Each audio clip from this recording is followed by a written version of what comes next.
சொர்க்கம் நரகம் என்பது உண்மை. நல்லது தீயது கண்டிப்பா உண்டு.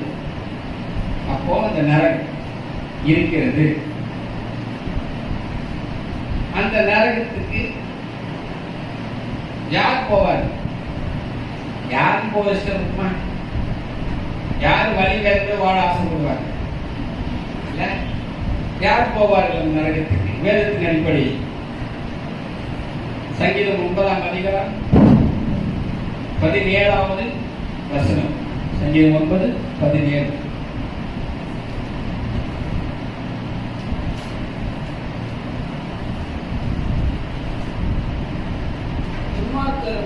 தேவனை மறக்கிற எல்லா ஜாதிகளும் நரகத்திலே தள்ளப்படும்.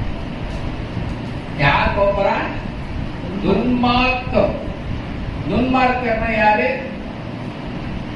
கொலை செய்யறவன், திருத்தரம் பண்றவன், திருடுறவன், அடுத்த சொத்தை கல்லடிக்கிறவன், இது நிறைய சொல்லிட்டு போனான். இந்த மாதிரி தவறான காரியங்கள், தவறான செயல்களை செய்கிற துன்மார்க்கம். இந்த துன்மார்க்கரும் தேவனை மறக்கிற எல்லா ஜாதியும், தேவனை அதாவது